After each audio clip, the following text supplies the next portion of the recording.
आज का साइंस बोल रहा, क्वांटम साइंस बोल रहा, मतलब वेदांत कितना सही था बताओ मेरे को, कि कोई चीज का अस्तित्व ही नहीं है, वेदांत बोलता था, बोलता है, वो कितना सही है आपने, समझे क्या? ये भी जो भी मतलब पंचतत्व और ये और सब जो बताया जाता है शास्त्रों में, वो तो बिगिनर्स के लिए है ना? क्योंकि लोगों को फिर प्रश्न रहेंगे कि भाई दृश्य कैसे दिखता है, तो उसको एक्सप्लेन करते हैं, पर वास्तव में ना दृश्य है, समझे क्या? वो दृश्य, दृष्टा और दृष्टि, ये तीनों जो इसको त्रिपुटी बोलते हैं, वो सब एक ही, ये है परमात्मा। तो वो परमात्मा कौन है? अहम ब्रह्मास्मि, वो सब मैं हूँ, समझे क्या? तो जो हम लगता है कि सृष्टि है और हमको दिखता है और हम सुन सकते हैं और स्पर्श होता है हमारा, और अच्छी अच्छी चीजें खाने, यह सब हमारे ब्रेन की कल्पनाएं हैं, वास्तव में ऐसा कुछ होता नहीं। तो पढ़ो, आप पढ़ो उसमें क्या लिखा है, और मतलब एक तुम्हारा आज का साइंस क्या बोलता है देखो, तो वो साइंस है, उन्होंने तो कारण दिए हुए ना। अब हमारे यहाँ तो वेदांत में ऐसा है कि कारण वारण को समझाते नहीं, क्योंकि वो समझने की हमारी वो नहीं है, उतना हम जो है एजुकेटेड नहीं है, या समझ नहीं सकते, या उतनी हमारी क्या कहते हैं तपश्चर्या नहीं हुई है, जैसे विज्ञान समझने के लिए विज्ञान का अभ्यास चाहिए, वैसे आपको अद्वैत का तत्व समझने के लिए तपश्चर्या भी तो चाहिए, बराबर है कि नहीं? तपश्चर्या नहीं तो फिर कैसा होगा, आप में वो एबिलिटी नहीं आएगी ना समझने की, बराबर?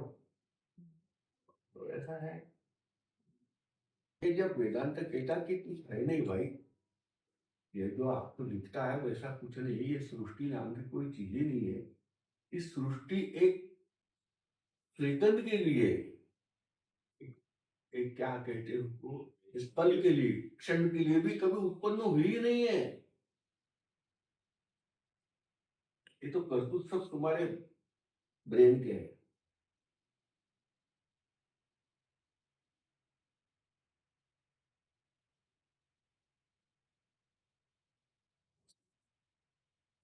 इसलिए पहले गुरु जो बोलते हैं, शास्त्री जो बोलते हैं, उस पर पहले विश्वास करो, विश्वास करने के बाद में उसको धीरे धीरे जो है आपके समझ में आएगा कि नहीं, हमारे शास्त्रों ने बताया, गुरु जी ने बताया, वो सत्य है। वो समझ में आने के बाद में उसको जो है अनुभव करो, अनुभव जो भी है, तो ऐसा होने के बाद धीरे धीरे धीरे धीरे जो है उसका बोध हो जाएगा।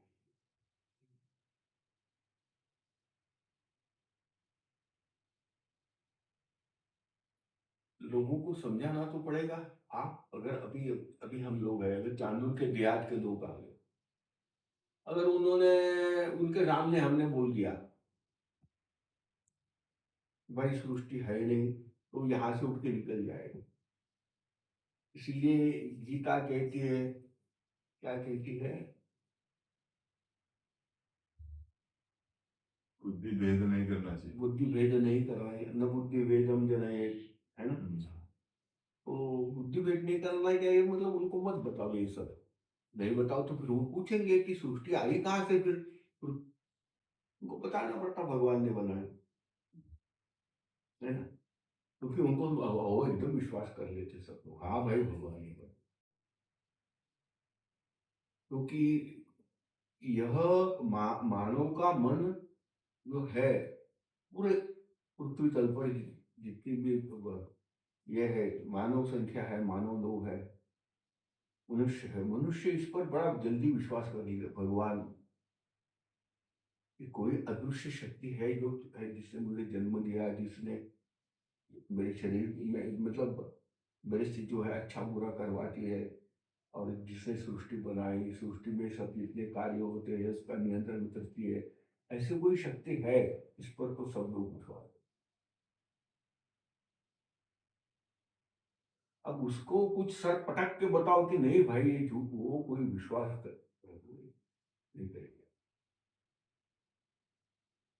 तो फिर इसलिए जो है उनको ये कथाएँ बतानी पड़ती है, इसलिए अपने पुराण बने 18 पुराण, जो लोगों के कल्याण के लिए बने।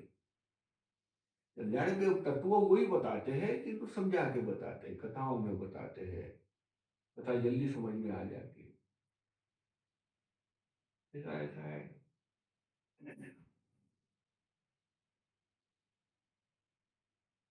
हम्म, हाँ जी। आपको किसी ने पूछा कि भाई आप तो बता रहे हैं कि कुछ मतलब वो नहीं है, सृष्टि नहीं है, आपको स्वरूप दिख रहा है, आप कैसे बोल रहे हो, तो क्या जवाब दोगे? क्या जवाब दोगे? बड़ा मुश्किल है बड़ा बोलना। ज्यादा बड़ा।